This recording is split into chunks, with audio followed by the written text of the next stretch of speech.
exec, el Vélez, el fenómeno que todos quieren ser, el chamaquito que no pueden entender. How we doing, guys? Welcome to episode 101 of the Exec Talk podcast. I am your host, El Velez. Jam-packed, okay? Jam-packed weekend of absolute sports madness. Anywhere from Formula One, IMSA, IndyCar, NASCAR, the NBA, MLB, NHL. Can't get to that, though, because I don't know jack squat about hockey, and it's a tough game to learn. I just know that they go fast and score goals and one-timers. No soccer except El Clasico, but it's not with Ronaldo or Messi, so do we really cover it? So Champions League starts this week, I believe, the semifinals, and a lot of playoff basketball, which is what the big topic today and Thursday will be my mock draft. I only do one. I did it last year. We're going 1 to 32, and we're gonna see what we hit. I feel pretty confident about some of the things. Then again, there might be like 30 trades in the first round. So, we shall see about that. But starting off, like, subscribe, hit the notification bell, follow us on all our socials. I will be getting more clips. I know that they're entertaining. We're working on editing the videos. It's a long form content, so it takes a while. But we're working hard at it. I appreciate all the interaction when I do post them. Trust me, we want to get more to you guys. But thank you for all the support regardless. And remember that this is also an audio podcast on all audio streaming platforms as well. You can catch us on YouTube here, but also on your Apple Podcast, Spotify, all that good stuff. So getting into it, Formula One. We always start, right? If there's a Formula One weekend, we always start with that. Why? Because it's probably the first thing I saw Saturday morning and Sunday. Now, we said we might have some hope, a slight glimmer at the end of the tunnel. Unfortunately, this is what happened to us. Unfortunately, Max Verstappen won by 12 seconds again. Now, it was over Lando Norris. Checo got third. But, same old story. First corner, he's gone.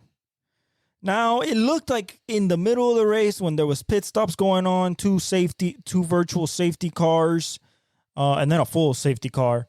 There was maybe some type of competitive driving, but not really. I mean, Verstappen came out fifth, I think, out of his pit stop, and this man drove back through the field. He passed Lando Norris, I think, or Charles Leclerc was in the lead. He passed him, I want to say like 6-7 laps later. Quick work, passed him, left him. Never to be seen again, unfortunately. Consistently running, half a second, 0.6 of a second faster than his own teammate in the same car. I repeat, in the same car. Okay? There has to be something fishy going on there, bro. There's no way that car is 0.6 faster just because of Verstappen. I'm not a Verstappen hater. I love the greatness, but at the same time, I would love some competition at the head of the pack. Mercedes is clearly in the back foot when it comes to the top four. The midfield is somewhat competitive. I mean, but the end of the field is kind of up and down. You see the when the commentators get excited for a pass for 15th, you got a problem. Okay? A pass for 15th for 0 points shouldn't get the commentators that excited. You know what that's called? Forcing excitement. That's forcing emotion.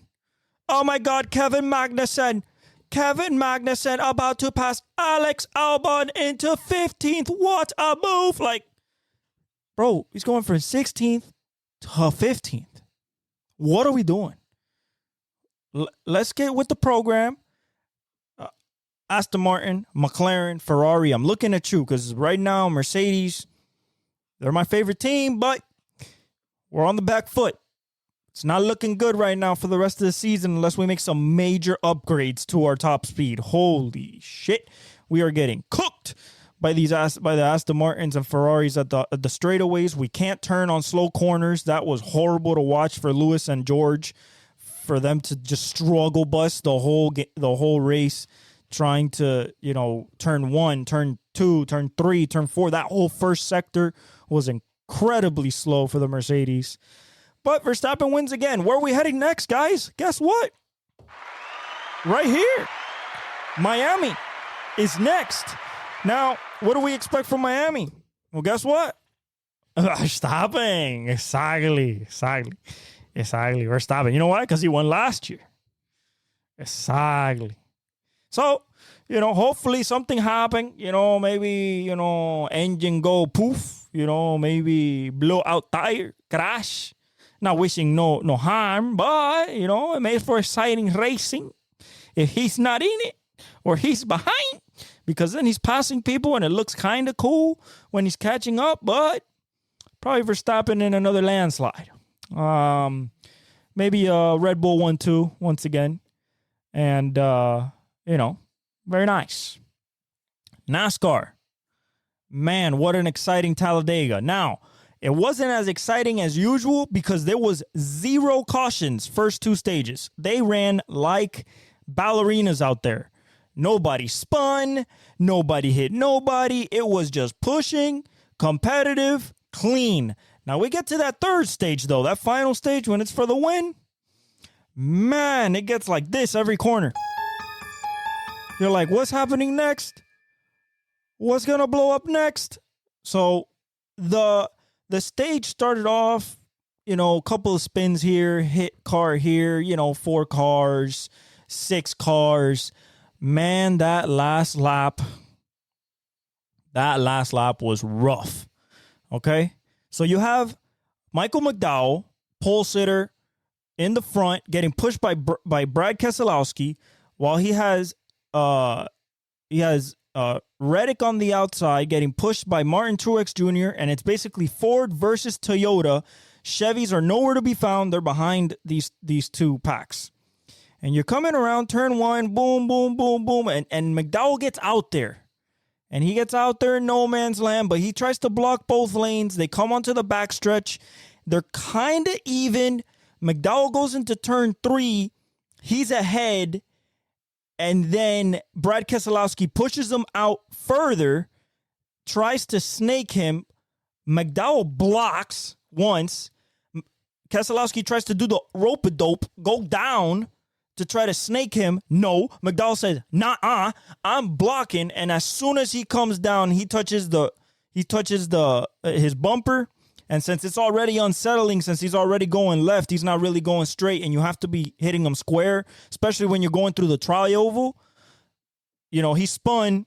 That caused a melee, and Reddick with the 45 and Michael Jordan, Denny Hamlin Racing, or 2311 Racing, wins at Talladega.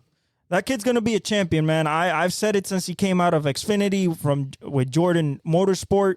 Him, Chastain, those kids are good, man. Gregson, all those junior motorsport cats, all the young kids, they're gonna, I bet the old man Childress is probably, thinking like, maybe I should have signed him, but you got Kyle Busch, you're gonna win some races, but you let a talent like that go, that's tough. And then you let the GOAT get him, you let Michael Jordan get him.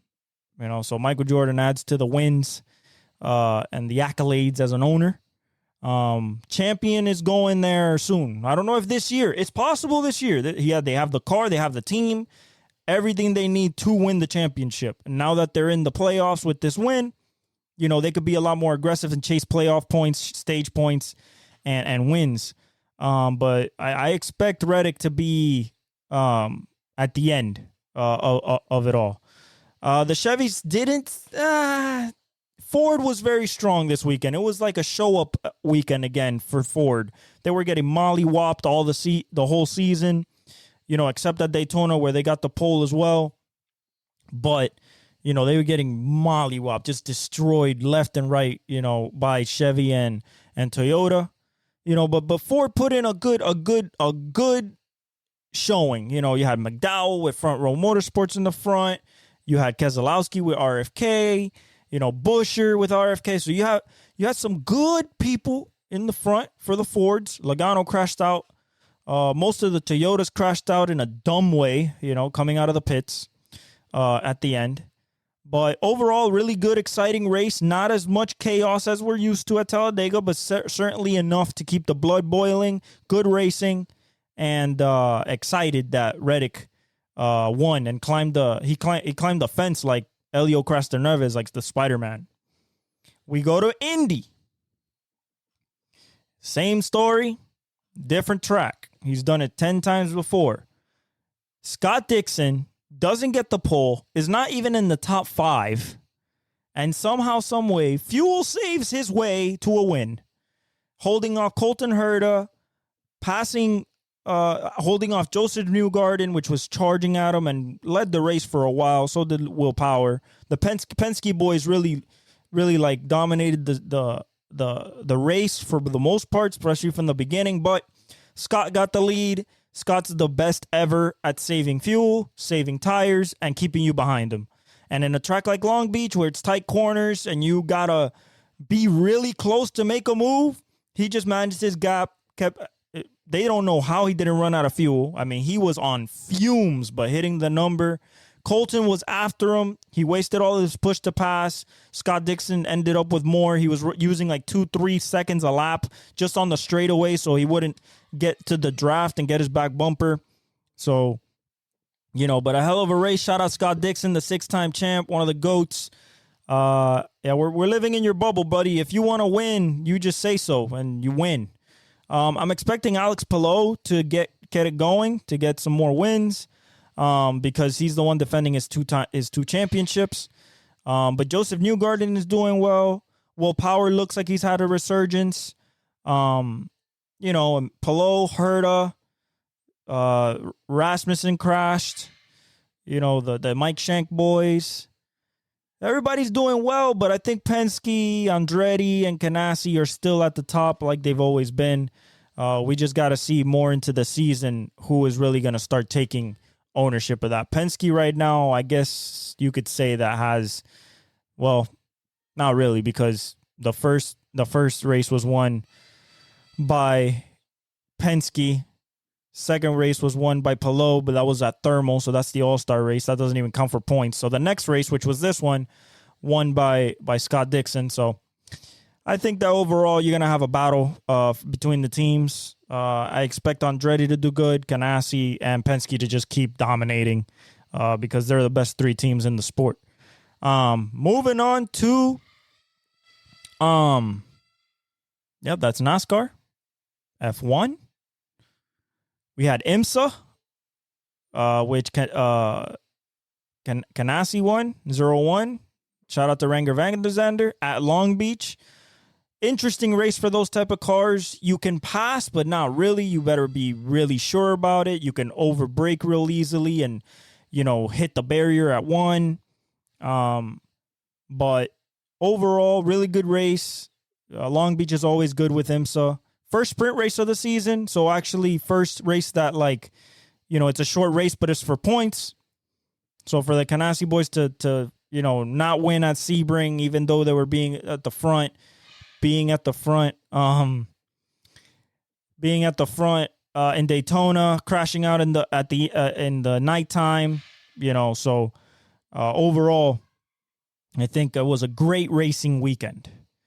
Now we move to the nitty gritty.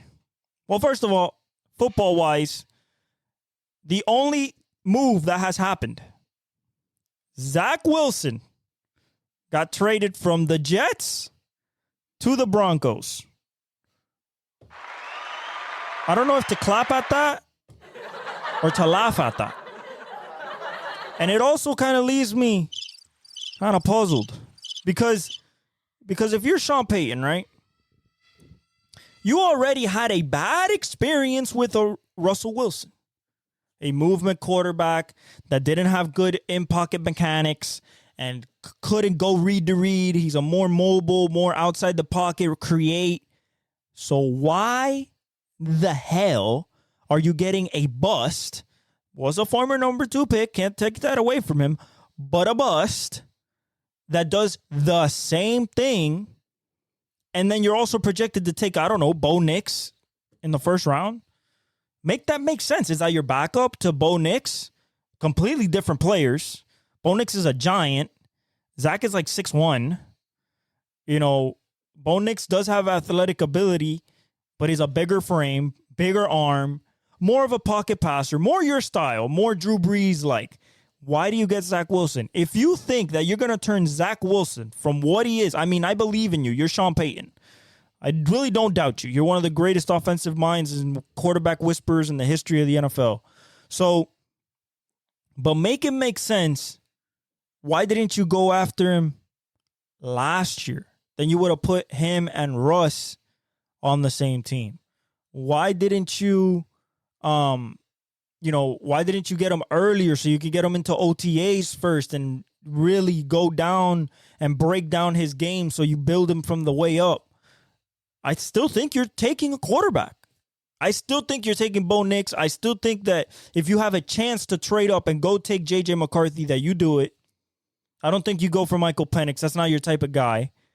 And you're not the type of guy, well, I mean, nah, you don't like knees. You don't like knee injuries.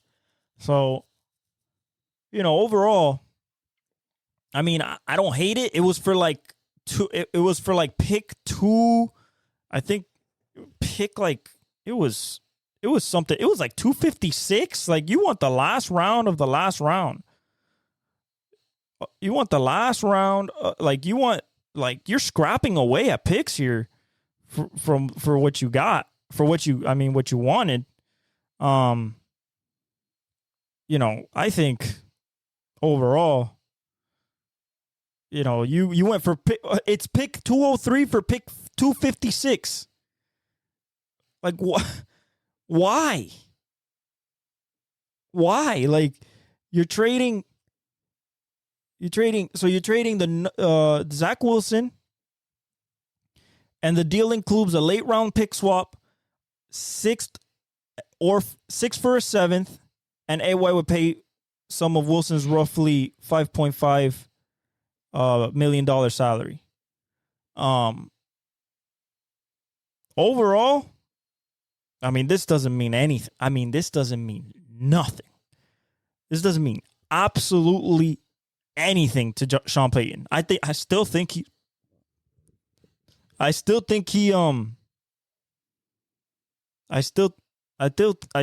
that he is going to draft quarterback.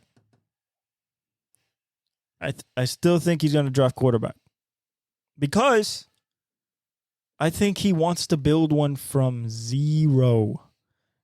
He did it with Drew Brees. He came from the Chargers. He was hurt. He had an ability to build him from absolutely nothing. And I think that's what he wants to do. A guy like Bo Nix, really tall, strong. He can build the pocket around him, and he could just teach him the way of playing quarterback, the Sean Payton way, in the pocket, hitting your windows, being accurate. And I think he could be successful with the kid. But Zach Wilson's on the move off the Jets, and maybe in Denver he won't be as much of a failure. But we shall see. Next, now we get into the nitty-gritty. Now, I'm not talking about no draft stuff right now. You know why? Because my mock draft is on Thursday. I've already said my top 3 picks, and I am sticking by them. Okay? Sticking by them. All right? In the same order. Caleb, Jaden, Drake. And Drake can go to the Minnesota Vikings. He can go to I think he's going to I think the Patriots pick Drake May. If somehow, some way Minnesota offers the kitchen sink at the Patriots, maybe they can move up to 3. Maybe, they take JJ because they want JJ. Many different things can happen. But we're not talking about that right now. What we're talking about right now is playoff basketball. Game ones. Yes, sir. Okay? Now, let's start off by something that hasn't happened, I think, in the last 20 years or 15 years. Every single home team won game one. Every single one. Now, let's start with the order that they were in. Cleveland wins game one, wire to wire. Donovan Mitchell scores 30. The Magic struggled from 3, and Paolo finished with 24, 7, and 5. What I saw in this game specifically is I saw Donovan Mitchell basically flushing what happened last season in the playoffs and how he played, and turning into this guy again. Turning into the guy that used to score 28 a game in the playoffs for Utah. You know, the reason why Cleveland got him. That's what I saw. Okay, Garland played well, but, you know, this team runs with Donovan Mitchell. So if Donovan Mitchell's right, this team's going to succeed. Okay? Now, when we go to the game, though, and we break down the box score, interesting is the bench point differential, the rebounding is insane. But that's because I think that we also saw inexperience from Orlando, which we said we would see. We said we would see the inexperience. And, you know, with that inexperience comes bad turnovers, bad passes, bad decisions. It'll get better. And I think that they can get a game, if not two. But, you know, 97 to 83, it was close for the most part, but then Cleveland started really pulling away in the second half. Do I expect the Magic to win one in Cleveland? Not really. Not tonight. I think they play tonight. I don't believe so. And you had good outings. I mean, Jonathan Isaac gave you 10. Paolo gave you 24, as I said. He did go 2 for 7 from 3. He doesn't shoot from 3 very well. Maybe he shouldn't take 7 of them. You know, get back to that mid-range. Franz should have given us more. He went 18, 7, and 3. I was expecting more from him. He's been in the World Championship. So has Paolo, but I expect a little bit more from Franz. And I believe that he will show up going on in the series. Gary Harris gave you 0 for 5 from 3, 0 for 6 from the field. You don't like that, obviously. And then Jalen Suggs gave you 13, but on 4 of 16 shooting and 1 for 7 from 3. What are we doing? This is not your strength. Your strength is bullying in the paint with Paolo, Franz, Wendell Carter Jr., and kicking out to your shooters when they're in the game. Mo Bogner, he put in 10. I expected a little bit more from him. Wendell put in 3. Expected more from him. Markelle had 0 on 0 for 4. Cole Anthony went 0 for 7, 4 points, 0 for 4 from 3. Joe Ingles gave you 1. So what we said before the series started, these are two defensive teams. The defense was definitely shown. 97 to 83 is not a 2024 score by any means. This is more early 2000s. Okay, so there was definite defense being played. They held them to 32.6% shooting, 21% from 3. I mean, it was a defensive shutdown for a lot of the game. Evan Mobley put in 16 and 12 and 11. 6 for 12 from the field, 2 for 4 from 3. That is the dimension that this team has not had since they drafted Evan Mobley. This year, he made the concerted effort because it made sense to become a stretch 4 that can be a defensive juggernaut. To shoot threes, to be able to shoot, to be able to stretch out the floor, be a threat from out there, so people don't pack the paint and you can't run pick and roll like happened last year, because Jared Allen's already a non-shooter. So you can't be a non-shooter. That's bad. Okay? So he played well. He got 11 rebounds, 2 assists. Jared Allen also put in 16 with 18 rebounds. That's where I said that the rebounding disparity was nuts. You're talking about rebounding. Magic got 40 and they beat them by 14. Cleveland got 54. So, the rebounding is going to be a definite telltale sign in this series. Darius Garland put in 14. He went 6 for 11, 2 for 6 from 3. Didn't really have a game. Hasn't really found his rhythm in the playoffs yet. I believe that he'll get better as they go on. Maybe in game 2 he goes off. Mitch dropped 30 on 11 for 21. Good efficiency. 3 for 8 from 3. Good enough for him. Max Strus dropped 7. 1 for 5 from 3. Should have scored more. 3 for 8 from the field. Wasn't really his game. Niang dropped 5. Okoro dropped 4. LeVert dropped 5. Yeah, this was all D. Mitch and the starting 5. I expect the game 2 to go kind of the same way. Maybe the Magic shoot better, but again, Niang might score more. LeVert, Sam Merrill might score more. Mitch might go, instead of 3 for 8, he might go 5 for 9 from 3. Garland can possibly go, 4, 5, 6 for 10 from 3. So, this is definite change. I believe Evan Mobley will get offensively more comfortable as the series goes on. So we'll have some nights from him. But overall, to open up the playoff slate for the weekend, it was a nice game to watch. Paolo really played, showed that he has that superstar in him. And I expect to be a competitive series, but I expect Cleveland to, dispatch of Orlando in short order, unless injuries or Paolo and Franz really start kicking it, and the offense for the Orlando Magic starts kicking, and that defense starts really clicking, because, once you get Jalen Suggs getting steals and Paolo and Franz creating, disruption and grabbing rebounds, if they can even out the rebounding battle, I believe that they can definitely cause some problems for the Cleveland Cavaliers. Next game was the 76ers. No, it was the Suns Timberwolves. Hey, this is where it starts, people. This is where it starts. I want you to go back to the beginning of the season. I don't know how many episodes that was ago. The beginning of the season. You know what? Go back to last season after the playoffs are done, and tell me that I wasn't one of the first ones on the Anthony Edwards bandwagon telling you that he was going to be the face of the NBA, future MVP, and possibly win a championship with the Minnesota Timberwolves.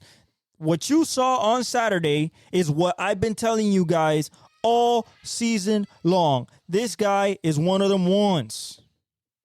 And I feel so happy to see him succeed this way. So happy. 33 points. I mean, third quarter took over, scored 18 by himself from 3 inside. I mean, it was Ant playing defense at a high level. Now, Minnesota in the first half, man, stifling defense. Stifling. Booker couldn't get a shot off.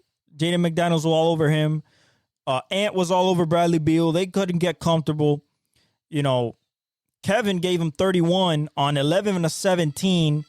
2 of 2 from 3, which is not normal for Kevin Durant to only take 2 threes. But Nurkic only gave you 9 with 4 rebounds. Durant only gave you 7 rebounds and 1 assist. Beal gave you 15 on 6 of 10 and 1 from 3 from 3. Grayson Allen gave you 4 with 0 for from 3. He went 0 for 3, the leader in the regular season for 3-point percentage.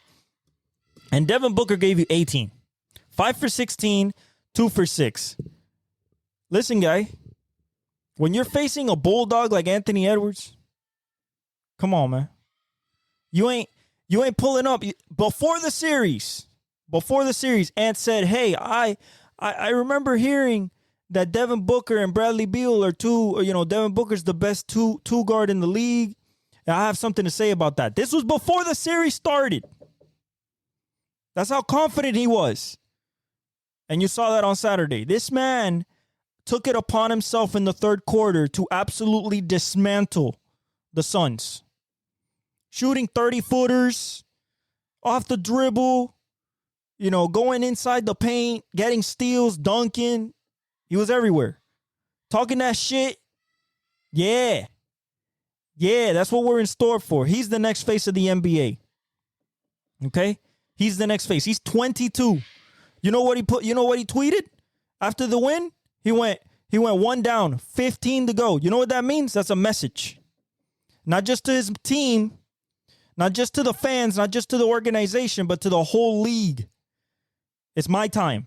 I'm 22 and I want that chip. And if they keep playing like this defensively, and Ant keeps doing this, which I expect Ant to keep doing this, he averages 30 for his playoff career. This is a normal game for him. 33. People are like, oh, Anthony Edwards is at home. Oh, he got hot. What if he got hot in the first half? This man barely shot the ball in the first half. He cooked you guys in third. Cooked. Stir fry. Nobody could do nothing with him. He called out KD. He was his favorite player, his GOAT, and cooked him from three. Cooked him.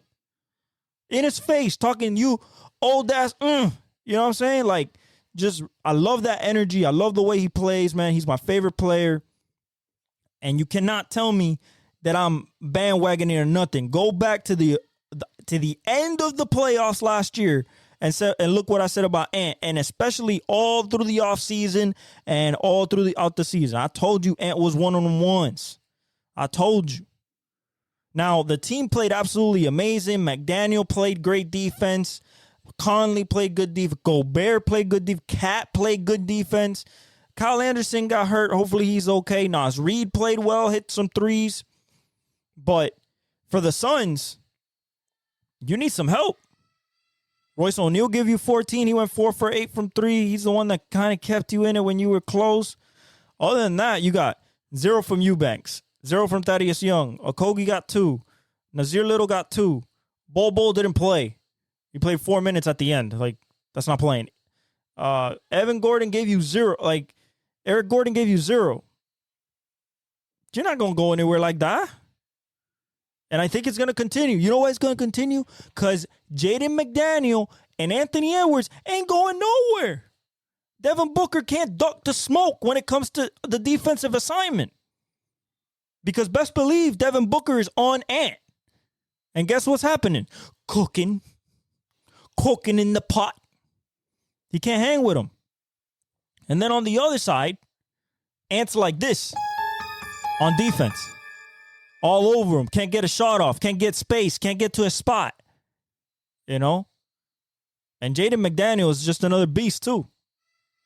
And they switch and everything, but Jaden McDaniels was mostly on Devin Booker. Ant can kind of rest on Beal. I mean, he's so much better than him defensively, athletically and everything. You feel me? So, you feel me? Like, but you got to understand that this is a different dude. This is a different dude. And I've been telling you guys that. Now, let's get to the stats for the Timberwolves. McDaniel put a 9. 3 for 7, 0 for 2 for 3. Rudy Gobert put in 14 and 16. Great game by Rudy Gobert. Karl Anthony Towns gave you 19, 7, and 4. 5 from 9 from the field. 1 for 2 from 3. Wonderful. That's exactly what we want. Maybe a little bit more. Maybe some 23 points. But I'll take 19. I'll take 19. Mike Conley struggled a little bit. He went 2 for 12. 0 for 3 from 3. But he gave you 7 assists, 3 rebounds. Only 4 points, though. I expect that to be better.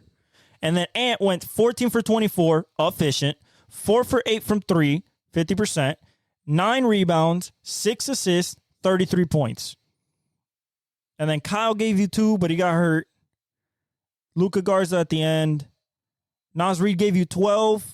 He went 2 for 6 from 3, 4 for 10 from the field, but his contribution was nice. And then Keel Alexander Walker. We're going to talk about his cousin a little bit later because he was on the last game of the slate. But, man, this guy, this family is talented. Shooting threes, getting inside. Whenever Ant's on the bench, he's the one getting buckets, from the bench unit. I love it. Hell of a defender. 7 for 12, 4 for 9. Really good efficiency. 4 rebounds, 2 assists from a guy that comes off the bench. I like it. What I expect for the rest of the series. I expect Minnesota to win today. Again, 2-0. I think Phoenix wins game 3 at home. They're going to come off juiced up and everything. Game 4 is going to be the actual game.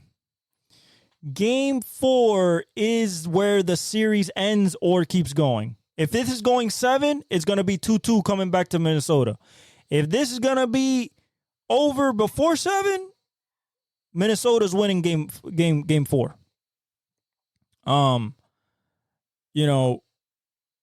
up 3-2, go up 3-1, and, finish it at home. And move on to the next. But I expect Phoenix to shoot better, obviously. They have their offense is too good. Grayson Allen's going to shoot better. But I believe this defense ain't going nowhere, man. They're going to have to. They scored 95 points. Yes, they struggled, but a lot of it was good defense. This is still the number 1 defensive team in the league, and you can't play like that. I mean, Phoenix can't play defense. So that you're hoping that Ant doesn't make his jump shots. You're hoping Jaden McDaniel stays cold. You're hoping Mike Conley doesn't hit his threes. Like, you're hoping for a lot of things, and Cat can still go for 40 if he gets hot. So, you got a lot of problems there if you're Phoenix. Next game, one that everybody loves, 76ers Knicks. I don't care if Joel Embiid is playing. You're in New York against Jalen Brunson, Josh Hart, Dante DiVincenzo, Mitchell Robinson, Miles McBride, who we're going to talk about. What's the problem with that? The energy. The Sixers cannot match the energy from a Josh Hart, from a Mitchell Robinson. They got destroyed on the boards. Destroyed. Actually, these 2 games, 76ers Knicks and Sun Timberwolves. If we look at the differential of the rebounds, the Suns got 28. You want to know how much the Minnesota Timberwolves got? 52. Murdered on the boards. If you're shooting, missing, and not getting an offensive rebound and getting in transition, you're going to get cooked in this league, especially in the playoffs against a guy like Ant. You're going to get cooked. The other game, just as bad. 33 to 55. 33 to 55, and you have Joel Embiid? Oh my God. Mitchell Robinson murdered Hardenstein, Robinson, Josh Hart put in 13 rebounds and 22 points. I mean, you are not winning in New York if you allow that type of rebounding discrepancy to happen. Because they're killing you on the offensive glass, and they're also killing you on the defensive glass, so they're finishing defensive possessions and getting out in transition. Brunson struggled in the first half. Didn't matter. Anunoby only put in 11. Hardenstein only scored 6. Brunson put in 22. Brunson scores 28 a game, and he can take it to 35 in the playoffs. The Sixers are in trouble. They just are, because you look at everything else. Josh Hart put in 22 and 13, 4 for 8 from 3. He doesn't shoot threes, but he went 4 for 8. So you got a hot one, especially at the end of the game when he hit 2 big ones. DiVincenzo didn't even drop threes. DiVincenzo went 2 for 5 from 3, 3 for 10 from the field. He dropped 8 points. You lost 111-104. Bogdanovich gave him 13. Miles McBride gave him 21, which was huge. 5 for 7 from 3, 7 of 12 from the field. It was amazing to see. But that was it. That was the rotation. You got cooked by 8 dudes. You know what I'm saying? Do I see it changing? Maybe. I mean, Embiid gave you 29, 8, and 6. That's, maybe he can give you a little more. We're searching for maybe 35 to 40 from him.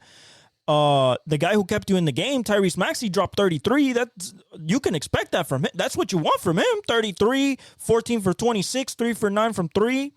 I mean, maybe you would like some more assists. He got 4, but 33, that's what you need. Kelly Oubre gave you 10. Kyle Lowry gave you 18, 4 for 7 from 3 from Kyle Lowry. Embiid went 8 for 22. He struggled, but still scored 29 because he went to the line. Tobias Harris gave you 7, so maybe he doesn't struggle that much.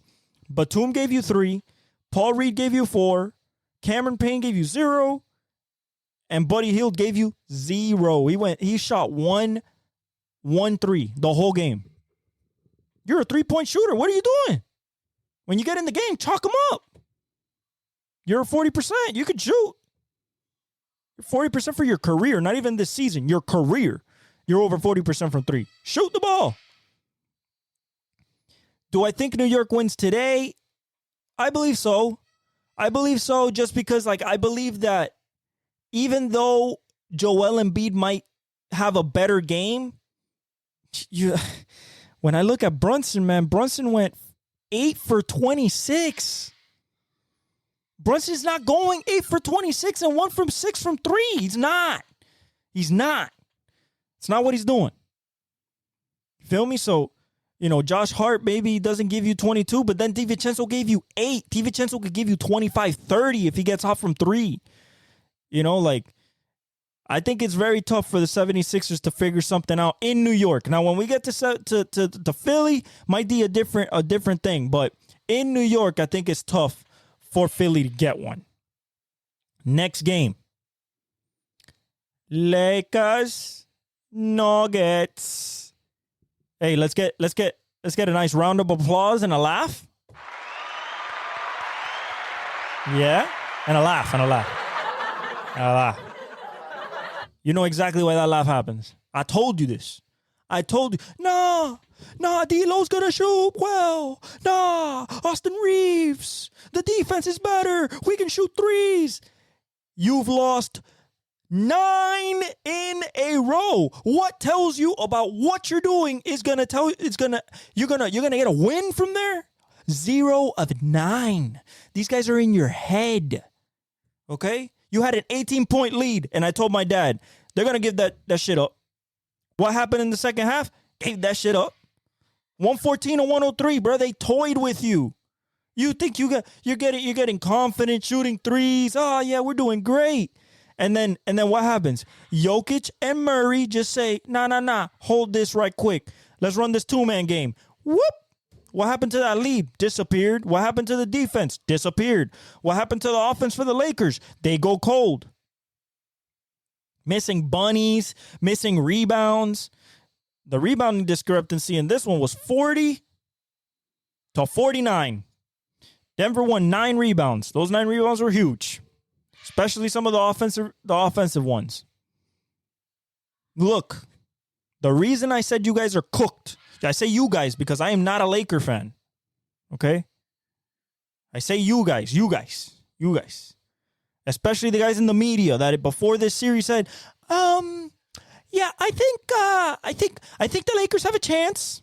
And Shannon Sharp, you still think they got a chance? They don't got a chance, man. They don't got a chance. I give them 5. 5. They can get a win. Game 3 in LA because they're gonna come with fervor, and Austin Reeves is gonna play well, and D'Lo's gonna play well. That's it. Gentlemen sweep. Get out of here. Okay? You are no match for this team. This team laughs in your face.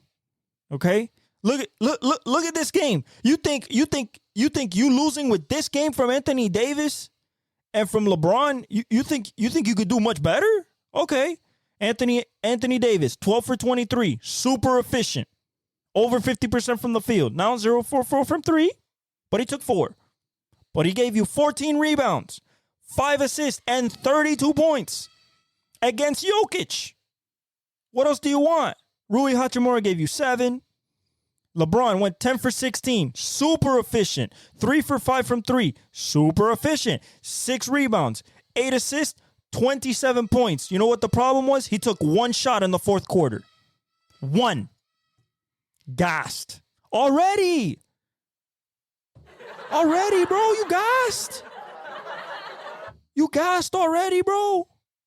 I'm sorry, bro. If you gassed in the fourth quarter of game 1, you got a problem, son. Sorry. You old 39. Yes, it's getting to you. You're the second greatest player of all time. But hey, man, Father Time clicks for everybody. And it's clicking for you. Feel me?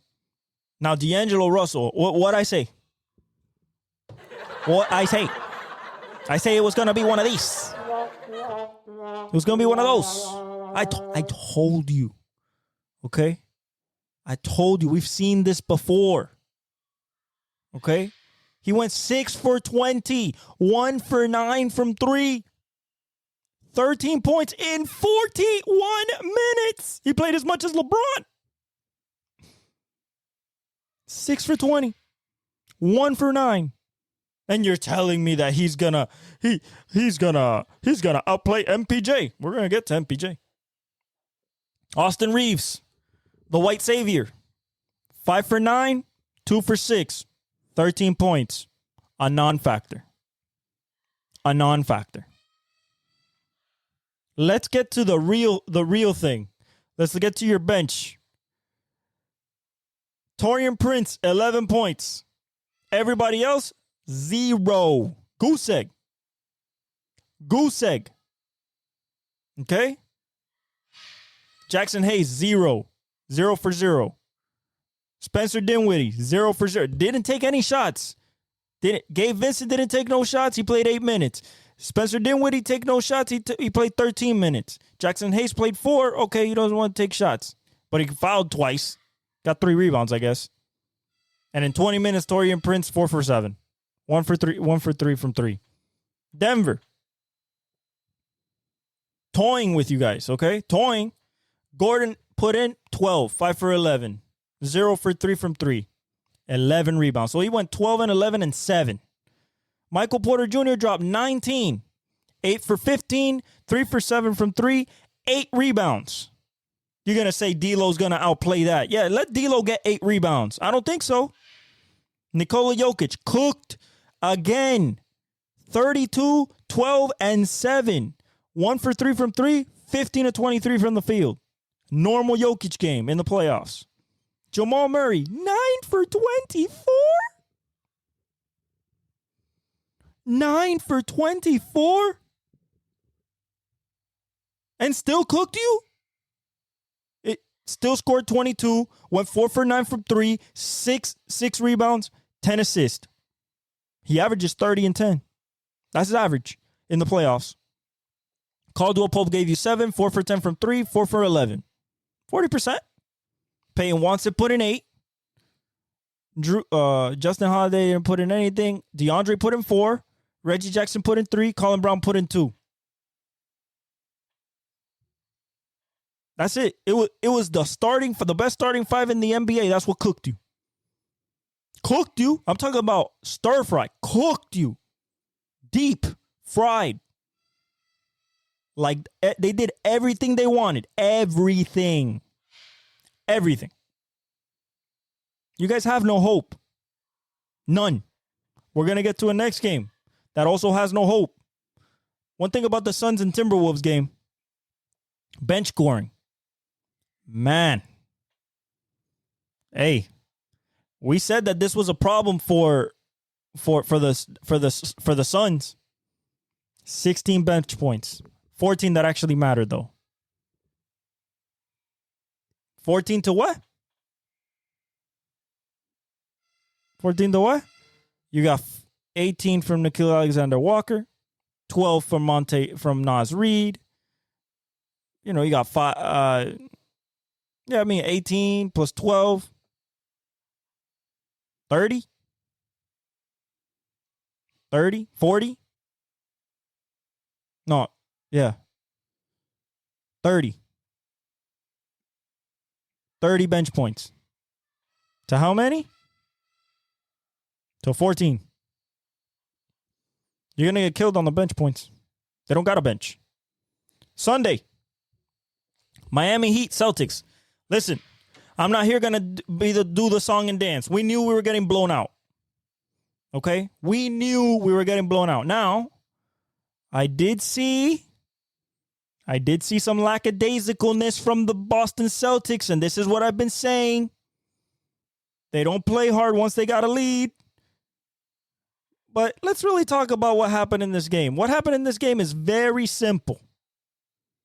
Everybody who entered the game for the Boston Celtics hit a three. Wow, we haven't seen that before. Okay, so they went 40% from three. They win almost every game they go 40% from three. So Jovic got 10. He went 2 for 6 from three, 3 for 9 from the field. Caleb Martin was awful. He went 0 for 4 from three, 4 points. He just didn't play good. Bam went 10 for 18. I like him taking 18 shots. 0 of 2 from three, but 6 rebounds. I need more rebounds, Bam. 3 assists, 24 points. All right, he did his job. Tyler, 4 for 13, 3 of 9. I need more than 13 shots, and you can't go 3 for 9. 11 points is not enough, bro. Jaime, and you played 34 minutes. Jaime Jaquez Jr. went 8 for 16, so he shot more than you. 0 for 2 from 3. 4. I mean, Tyler Hero and Jaquez both got 4 rebounds and 4 assists. One got 11 points, one got 16 points. The bench, 7 from Kevin Love, 5 from Duncan. Haywood Highsmith missed 4 threes, all of them. And DeLon Wright made 5 for 5 from 3 at the end when we were making a run. He put in 17 points. I think we got to play that kid more. We got him from Washington. Now, what happened with the Celtics? It wasn't Tatum. Tatum went 7 for 18. 1 for 8 from 3. 1 for 8. First playoff triple-double, 23, 10, and 10. Okay. But the real star was 7 for 13, 4 of 8 from 3, 4 rebounds, which I expected more, 1 assist, 18 points, Kristaps Porzingis. Anytime they needed a bucket, you would get them one. Drew struggled. He went 2 for 8, 6 points. Derek White went 6 for 10, 4 for 8 from 3, 20 points, expected. And Jaylen Brown struggled. He went 6 for 12, 3 for 5. So didn't struggle, but didn't shoot the ball as much as to score as much as he should have. Usually, he went 8 rebounds and 3 assists. Sam Hauser went 4 for 6 from 3, 12 points. Peyton Pritchard went 2 for 5 from 3, 3 of 7 from the field, 8 points. Al Horford, 2 for 5 from 3, 4 for 8, 10 points. That's where you get murdered. If they get cold, we can win a game or 2 or 3 or the series. If they go cold, they are not that good. Too much one-on-one basketball. The turnovers are still there. Our amoeba zone defense is still causing problems, even with Porzingis. They have stretches that they don't score. They just went 40% from 3. 44% this game. 44%, 22 of 49. They tied their playoff record with 22 threes or broke it. That's fine. It's a 7-game series. Possible 7 games. Are we going to get to 7? I don't think so. Not without Jimmy. I don't think so. We needed Jimmy. Jimmy would have made this score a lot closer. Jimmy would have made this score a lot closer. We lost by 20. 114, 194, and we were losing by like 29. So, or by like 30. Close to almost 40 at one point. So, I don't expect much, but I feel like we can get a game, which would be disappointing for them. Pacers Bucks.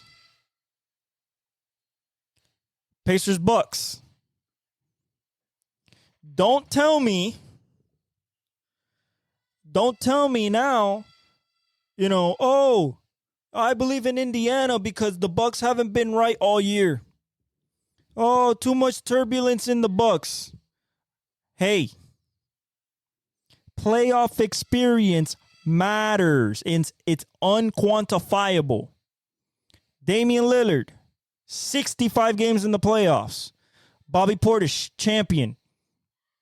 Doc Rivers, champion. Everybody on that team won a chip. Covington won the chip. Yeah. You have to understand Brook Lopez, you have to understand what playoff intensity is like. What happened in that first half when Dame scored 35? Why he scored 35? Because he already been there before.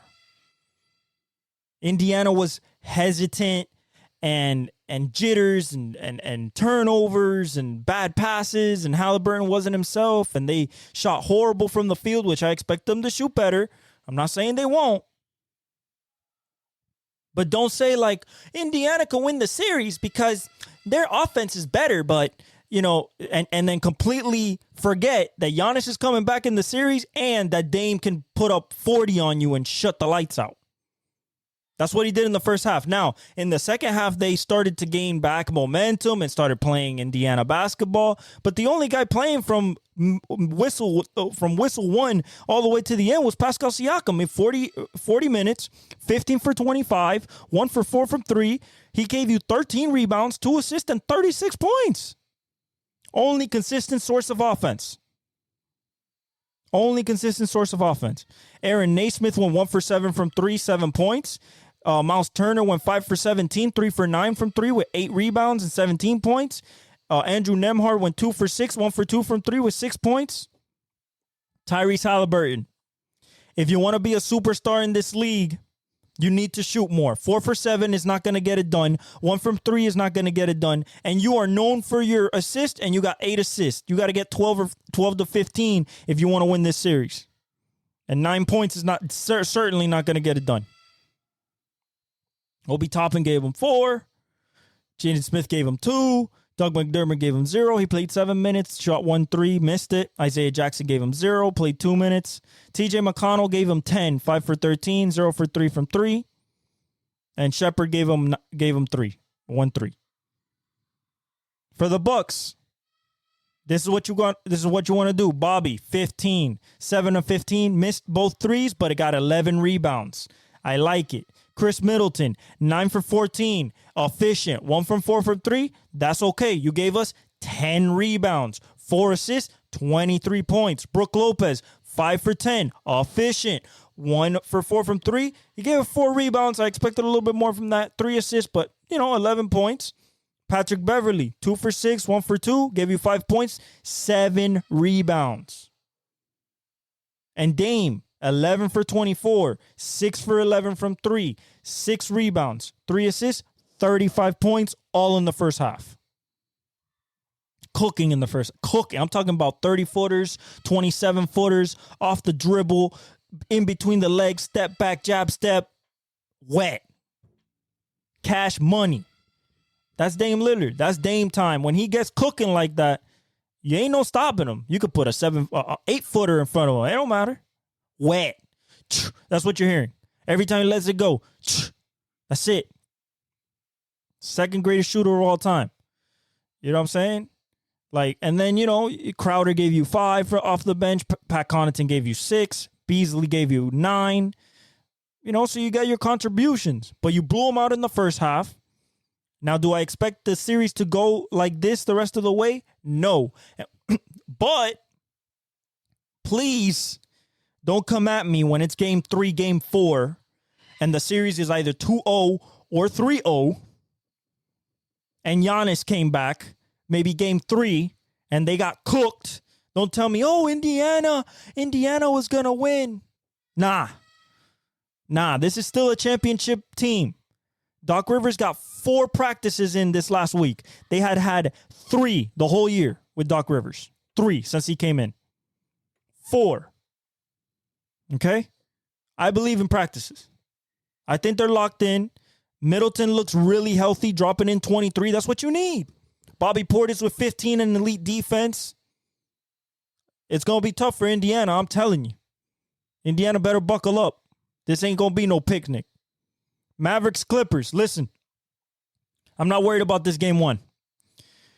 James Harden got hot. He usually does in game ones. He's at home. PJ Washington gave you 4 for 10. He went 2 for 7 from 3. I give him a pass, 11 points, 7 rebounds. Okay. Derrick Jones Jr. went 0 for 0 points. Daniel Gafford went 1 for 4. Very uncharacteristic of him. Kyrie went 10 for 18, 3 for 7, 31, 7 and 4. Good. That's what we need. Luka struggled at the beginning. Then he got kind of hot. 11 for 26, so less than ideal efficiency for him. 4 for 12 from 3. That's the problem. That's going to get better. 33 points, 13 rebounds, 6 assists. I would like more assists, but that's why they lost. It was the assist. And then, of course, Maxi Kleber misses 3 threes, only gives you 3 points. Tim Hardaway misses takes 5 shots, takes 2 threes, makes 1, only 6 points. Derek Lively only gave you 3 points. Dante Exum gave you 3 points. Josh Green gave you 4 points. You know, the bench didn't do much. But who killed the Mavericks this game is Ivica Zubac. Zubac destroyed them. 15 rebounds. A lot of offensive as well. And Paul George went 22. He went 8 for 20, so he went awful. 4 for 12 from 3, 6 and 3. Played good defense. 22 points. Zubac went 10 for 17, 15 rebounds, 20 and 15. Harden is the one that got cooking in the first half and kept it. 8 for 17, 6 for 11 from 3, 28. So old school Harden, 8 assists, 2 rebounds. Terrence Mann went 4 for 8. He gave you 13. That's good. 3 for 3 from 3. Amir Coffey didn't play good because it was his first playoff game. I think he'll get better, but he went 2 for 7, 2 for 4 from 3, 6 points. Plumlee gave him 2. Russell Westbrook gave him 13, 5 for 8, including 2 for 4 from 3 with 4 rebounds and 4 assists. And Norman Powell struggled. He went 2 for 6, 1 for 2, 5 points. I expect Dallas to play better. Dallas is not going to play at first half like that. I still expect Dallas to win this series. I still believe that Luka and Kyrie are too much. Derek Lively will play better. So will Daniel Gafford. So will PJ Washington. The defense will get better. And I do not think, Kawhi is still going to come back. That's what Clippers fans are saying. Going to come back. Hey, man. I think that Dallas has a lot to look forward to. Jason Kidd is going to probably fix those blitzes that they did to Luka and Kyrie, mix it up, a lot of lobs. I expect Derek Lively and PJ and Gafford to have good games next game. I think it's going to be 1-1. But I'm not worried. Not yet. And finally, Pelicans Thunder, the best game of the weekend was the last one. 94-92, a tight game between 5 points all game. Very short leads of 8. Very short leads it barely got to 10 and then right back to 5, 2, 3. Great game. For New Orleans, encouragements. 5 for 17, 12 points for Brandon Ingram. Herb Jones went 2 for 10, 2 for 8 from 3. Jonas gave you 13, 5 for 9. CJ went 9 for 22. He struggled. Murphy went 8 for 18, 21. Nance gave you 8. Najee Marju gave you 5. Alvarado, gave you 5. So, Ingram, he's going to score more than 12. And CJ should score more than 20. Trey Murphy is the factor. He can be up in the 25 range. And then Herb Jones has to hit his threes. You can't take 8 threes and only make 2. Can't go for 2 for 10 from the field. For OKC, they had a really good game. Holmgren got 15 and 11. J-Dub got 19, 1 for 5 from 3, but he went 8 for 18, 7 and 4. Shea went 11 and 24, struggled in the first half, 0 for 3 from 3, 28, 6 and 4. Josh Giddey went 2 points, He literally put up 2, 3, and 3. Wow. 1 for 6, 0 for 2 from 3. Basically did nothing in 20 minutes. Cardio. And then Lou Dort put in 2 for 6, 2 for 4 from 3, 4 rebounds, 1 assist, 6 points. Arkansas, Jalen Williams dropped in 6. Kenrich Williams dropped 2. Cason Wallace dropped 5. Aaron Wiggins dropped 6. Isaiah Joe dropped 5. So 92-94, defense was insane. At the end of the day, New Orleans could have gotten this game. Man. And it's tough because if they would have gotten this game, they would have bought themselves a little bit more time with Zion. If they could push it to 7, this pushes it to next week. And maybe we're talking about him maybe getting a game 6, game 7, maybe. But with this loss, it puts more pressure on New Orleans. And I believe OKC is only going to have better games from now. But Valanciunas is good. Irv Jones is good. The defense is really good for the Pelicans. And I expect this still to be a battle because it was a battle all day long. Shea's going to be better. J-Dub will be better. Brandon Ingram will be better. CJ will be better. Herb Jones will shoot better. Trey Murphy will shoot even better. So I expect it to be a dogfight, but I think I still got OKC in 5 or 6. So those were the playoffs. Game 1s. We have game 2s today. For baseball, the standings are, we have a switch at the top of the American League East. Baltimore's been on a tear, 14-7. Even though the Yankees are 15-8, they're tied. Boston moved its way up to 3. Toronto's at 4, only 2.5 games back, and 3 games back is Tampa Bay. Still up for grabs, that division. One of the most competitive divisions in baseball. Cleveland is leading the Central, which was wide open, even though we expected KC and Detroit, which are 3 and 4 games back respectively. The Twins are struggling, 7-13. And the Chicago White Sox are officially dead. 12.5 games back. It's over. Okay? Just pack up the tent and don't even play the rest of the season, bro. 12.5 games back, and we're not even 30 games into the season. Woo! 3 for 18. Man. In the West, Texas and Seattle are Seattle's half a game back of Texas. 12-11, 11-11. The Angels are 2.5 games back. The Oakland A's are 3 games back, and the Houston Astros are 5 games back. Are we pressing the panic button? A little bit. A little bit there in Houston. JV came back, Justin Verlander. The pitching's not there yet. Jordan hasn't really woken up yet. Neither has Kyle Tucker. Tuve's doing well. I expect Jeremy Pena to do well this year. Yainer Diaz, McCormick, Dubon. The pitching stuff is where it's tough, especially the closing. Josh Hader has blown 2 saves. Presley's blown another one. So, it's tough pitching. But that's a tough division overall, if we're really being honest.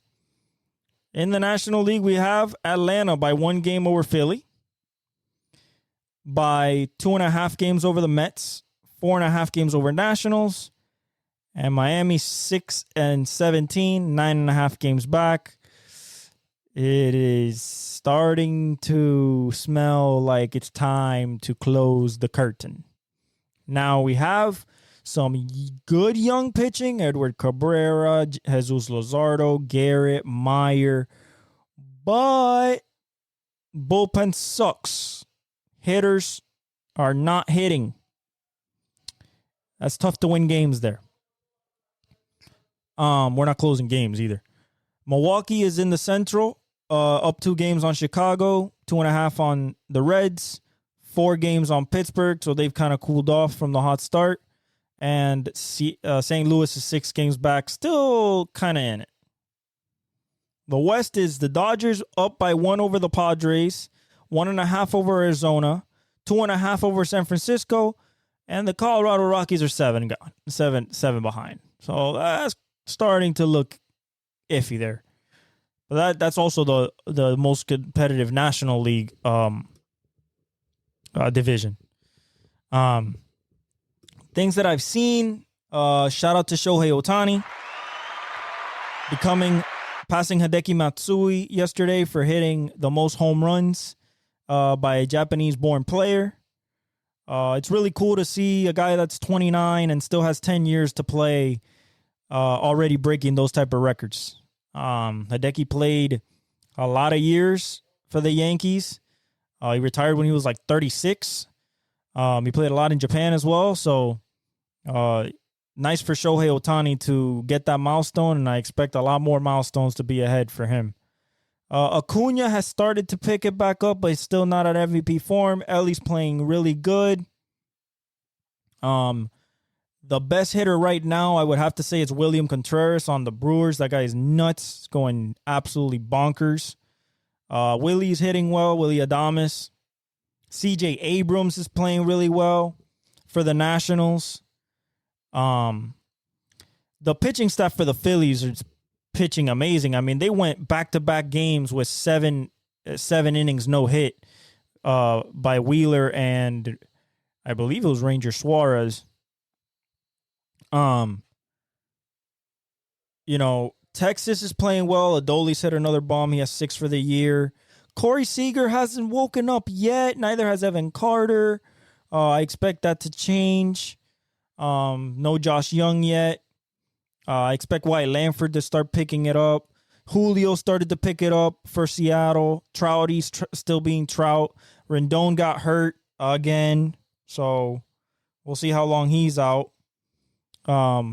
Oakland is feisty there. They play game. They play well. They have some decent pitching with Blackburn. Mason Miller at the end of the rotation as closer is throwing 101 and sliding people. That's disgusting. But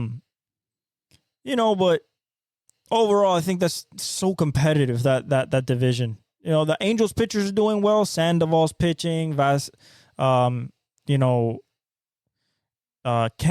is pitching well. Of course, Reed Detmers is their ace. Cabrera, the other, I believe his name is Soriano. He pitched yesterday, played well. So I expect the Angels to be somewhat in it.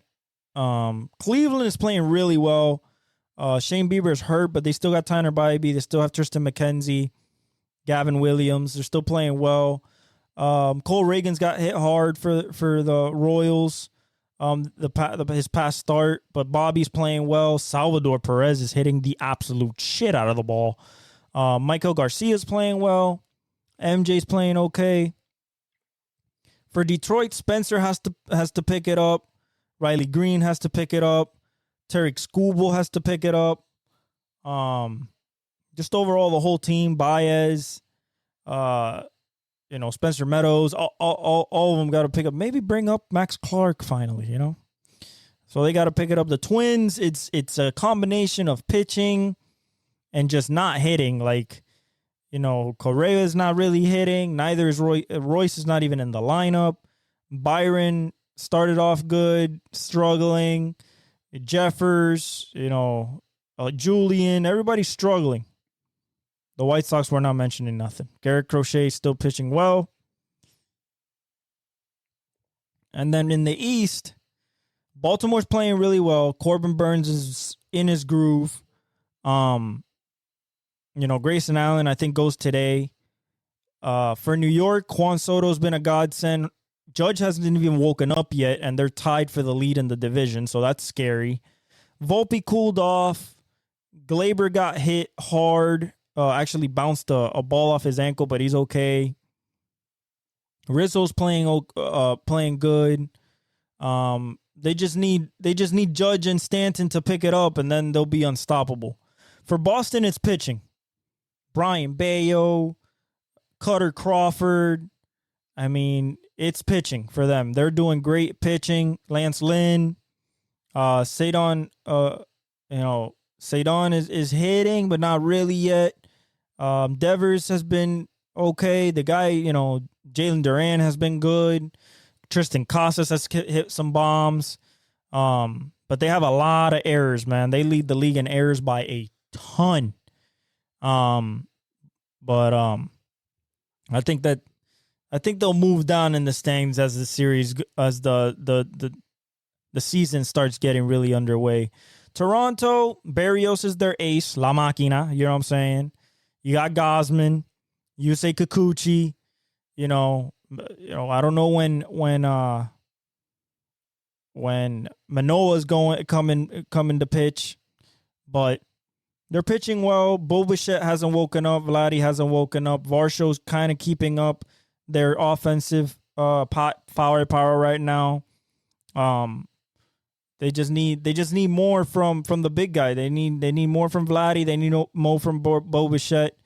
You know, if you're gonna have that good of pitching, you need to back it up with good hitting. Tampa, they're only 3 games back. It's just the pitching right now. No McClanahan, no Springs, no a lot of pieces gone out of that rotation. Rosarena hasn't really woken up yet. Paredes is playing well. Junior Caballero's playing well. But overall, just need a little bit more offensive firepower, maybe a trade at the deadline, and the pitching. The pitching has to get better, but I think their ace right now is Pepio. That kid is different. That kid can really play, and that's why he was with the Dodgers. And that's it, guys. That's episode 101. The draft is this Thursday. Mock draft drops on Thursday's episode. Thank you for all the support. Really loving NBA basketball. Formula One's on to Miami. NASCAR's on to Dover. I really love the sports landscape right now. NHL is still happening. Champions is still happening. We'll talk about that on Thursday. And the Panthers won game 1. That's all we worry about here. Panthers won game 1, even though we're going against the Lightning. So it's a Florida matchup, the same as the Eastern Conference Finals last year. But I believe we can win this one and be healthy enough to maybe make a run. We got to go through some dogs, but I believe it's possible. But thank you very much. I've been El Velez. This has been the Exec Talk Podcast, episode 101. Like, subscribe, hit the notification bell, follow us on all our socials, and I leave you all with the outro. El exec.